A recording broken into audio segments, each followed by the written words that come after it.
पिछले दिनों बाघमारा के मधुबन थाना क्षेत्र में गिरिडीह सांसद चंद्र प्रकाश चौधरी के कार्यालय में आगजनी, बाघमारा एसडीपीओ पर हमले और सांसद पर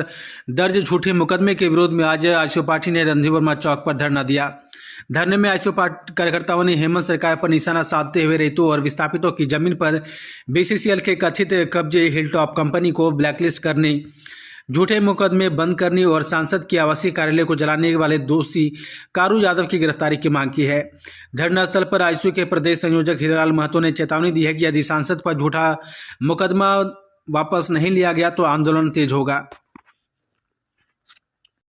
शांतिपूर्ण तरीका से हम लोग आज धरना के माध्यम से बीसीसीएल को, झारखंड सरकार को ये चेताने के लिए बैठे हैं, ये चेतावनी देने के लिए बैठे हैं कि हम लोग का जो इतिहास भी जानना होगा कि जब ये झारखंड जो जल रहा है, आज देखिएगा सांसद के ऊपर कार्यालय चल रहा है, आज गोली चल रहा है झंडे के विधायक के ऊपर, तो आपको समझना होगा इस राज्य जो मुखिया है वो क्या करना चाहते हैं इस राज्य को। तो ये हम लोग बताना चाहते हैं और हम लोग ये चुनौती देने के लिए चाहते हैं कि अगर आप इतिहास तोड़ना चाहते हैं, जिस तरह 72-73 में बीसीसीएल अपने गुंडा लाकर यहाँ के रैयतों को जमीन छीनने का काम करती थी और उस समय विनोद बाबू और राय बाबू लड़कर यहाँ पर इंसाफ दिलाने का काम किया था, तो आज वही उसके पिताजी शिबू सोरेन वही आउटसोर्सिंग कंपनी लाए थे और उसके बेटा मुख्यमंत्री आज जलाने का काम कर रहे हैं। तो हम लोग तैयार है, आज चुप्पी तैयार है, लड़ने के लिए तैयार है और चाहते हैं अगर 72-73 का इतिहास को दोहराना तो हमारे सुरेश महतो के नेतृत्व में, हमारे चंद्रप्रकाश चौधरी के नेतृत्व में वो आंदोलन होगा और आउटसोर्सिंग कंपनी को भी खदेड़ने का काम आज चुप्पी करेगा। और ऐसे लोगों को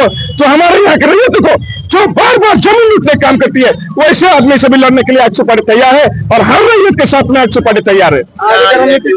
दिवसीय धरना आज आप लोगों का है, क्या मांग है? मांग है कि हमारा झूठा मुकदमा, सांसद जी का झूठा मुकदमा जो रैयतों की बात करते हैं वैसे आदमी के ऊपर झूठा मुकदमा कर उनके आवाज को दबाने का प्रयास किया जा रहा है। यहाँ के रैयतों के ऊपर जिनका मुआवजा, जिनका जमीन लूटने का प्रयास बीसीसीएल द्वारा, गुंडों के द्वारा किया जा रहा है। तो झारखंड सरकार का गुंडा है उसके द्वारा आगजनी किया जा रहा है, खुला नंगा नाश किया जा रहा है, उसके विरुद्ध में हम लोग आज एक दिवस धरना बैठे हैं। मांग क्या एफआईआर निरस्त करने का मांग है आप लोगों का? एकदम झूठा मुकदमा को वापस लेना चाहिए और हम लोग का जो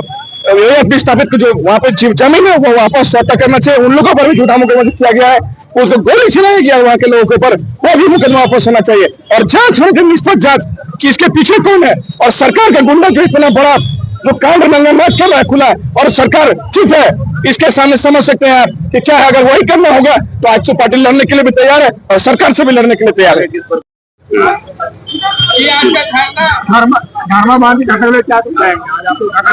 देखिए, आज एक दिवसीय धरना के माध्यम से हम लोग बताना चाहते हैं, सरकार को चेतावनी देना चाहते हैं कि इस तरह का मंसूबा सरकार का विफलता को दर्शाया जाता है। एक जनप्रतिनिधि आज गिरिडीह लोकसभा के लोकप्रिय सांसद चंद्र प्रकाश चौधरी वहां के रैयतों का बात रखने के लिए कि प्रबंधक से, बीसीसीएल प्रबंधक से अपनी बातों को रखने के लिए वहां पे गए हुए थे और सांसद जी चेतावनी दिए हुए थे कि भाई वहां के रैयतों को जब तक उनके हक अधिकार, उनके विस्थापितों का जब तक न्याय नहीं मिले तब तक वो काम को नहीं करे। उसके बावजूद भी हिलटॉप कंपनी सरकार के इशारे पे वहां पे जो हिलटॉप कंपनी वहां पे जो काम कर रही है वो नियम विरुद्ध काम कर रही है। हिलटॉप कंपनी को जो कार्य वहां पे मिला हुआ है, उनकी जो अर्हता है उसको बिना पूरा करते हुए भी उनका जो काम ऑलरेडी माफिया के द्वारा वहां पे काम किया जा रहा है, ये बहुत ही निंदनीय है। और हमारे सांसद जी के जो षड्यंत्रकारी के रूप में जो केस दर्ज किया है ये बहुत ही निंदनीय है। आईएसओ पार्टी इसका घोर निंदा करती है और हम लोग पूरे झारखंड में इसका विरोध करेंगे और प्रत्येक प्रखंड में हम लोग इस सरकार का विरोध करेंगे और इस कंपनी को हम लोग मांग करेंगे कि इस कंपनी को ब्लैक लिस्टेड करे और उस जगह पे जो भी हमारे माननीय सांसद का भी डीसी महोदया को लेटर लिख के पत्राचार के माध्यम से डीसी महोदया को दिए हुए हैं कि जो हिलटॉप कंपनी जो काम कर रही है, किस आधार पे वहां पे काम अभी वो काम कर रही है, उसके सारा डिटेल हम लोग लिखित रूप से दिए हुए हैं। हम डीसी महोदया से भी मांग करेंगे कि जो हमारे सांसद जी जो लिख के दिए उनका सारा विवरण सांसद जी को दे। क्या रणनीति होगी? हमारा यही रणनीति रहेगा कि हम लोग हमेशा विस्थापितों का हक, मजदूर शोषण पीड़ित के लिए हम लोग लड़ाई लड़ेंगे, चाहे वो केस एक आम कार्यकर्ता का हो या सांसद का हो, पार्टी का हर कार्यकर्ता लड़ने के लिए तैयार है। जिला सांसद प्रतिनिधि सुभाष रवानी।